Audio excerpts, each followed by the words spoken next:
Hello friends, welcome to ఏమైనా తినాలనిపిస్తుంది channel. ఈరోజు నేను చేసే రెసిపీ బియ్యం పాయసం.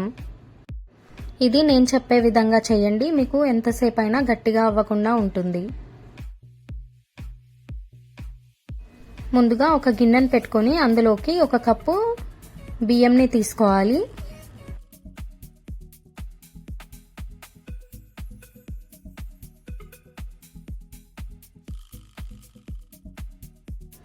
ఇందులోకి వాటర్ పోసుకొని 2 టైమ్స్ వాష్ చేసుకోవాలి.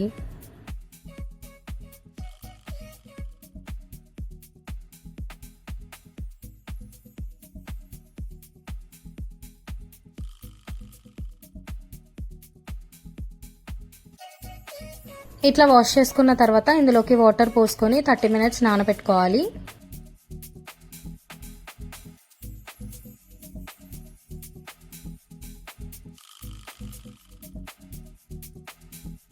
ఇప్పుడు స్టవ్ పైన ఒక గిన్నెను పెట్టుకొని అందులోకి నెయ్యి వేసుకోవాలి.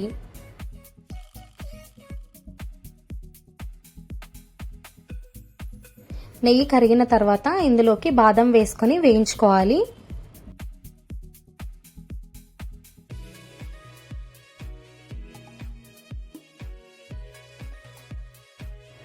ఇట్లా ఎర్రగా అయ్యేంత వరకు వేయించుకొని తీసుకోవాలి.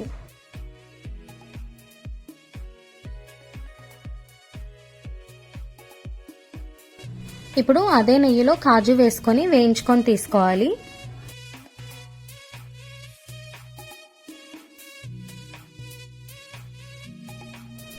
ఇట్లా వేయించుకొని తీసుకోవాలి.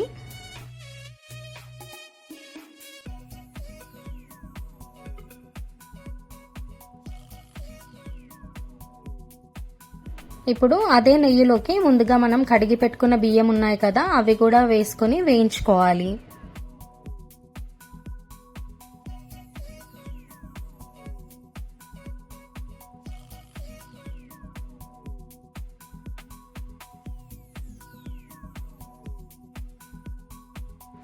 కొంచెం కలర్ చేంజ్ అయ్యేంత వరకు మీడియం ఫ్లేమ్లో పెట్టుకొని వేయించుకొని తీసుకోవాలి.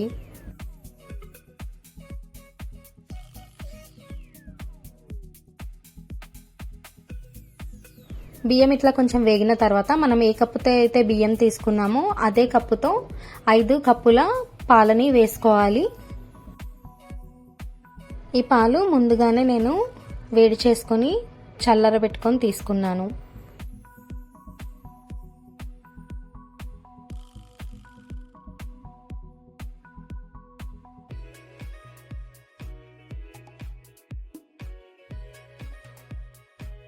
మంటని మీడియం ఫ్లేమ్లో పెట్టుకొని కలుపుతూ ఉడికించుకోవాలి.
బియ్యం ఇట్లా కొంచెం ఉడికిన తర్వాత ఇందులోకి ఇంకొక కప్పు పాలని వేసుకొని మొత్తం అంతా ఉడికించుకోవాలి. ఇక్కడ నాకు 1 కప్పు బియ్యంకి ఎగ్జాక్ట్గా 6 కప్పుల పాలు సరిపోయాయి.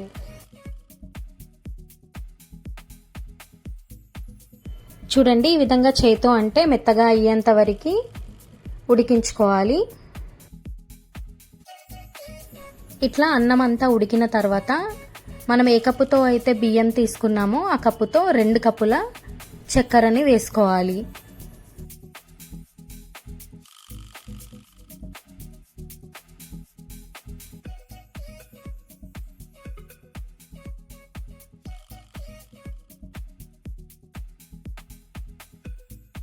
చక్కెర అంతా కరిగిన తర్వాత ముందుగా వేయించుకున్న కాజు ఇంకా బాదం వేసుకోవాలి.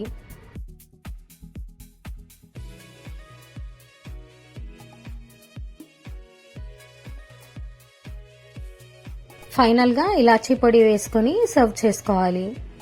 ఈ నవరాత్రికి ఈజీగా చేసుకునే నైవేద్యం బియ్యం పాయసం రెసిపీ రెడీ అయిపోయింది. ఈ రెసిపీ మీరు కూడా ట్రై చేయండి అండ్ మీకు ఎట్లా వచ్చిందో నా కమెంట్ సెక్షన్లో చెప్పండి. ఈ వీడియో కనుక మీకు నచ్చితే లైక్ చేయండి, సబ్స్క్రైబ్ చేయండి అండ్ మీ ఫ్యామిలీ మెంబర్స్కి షేర్ చేయండి.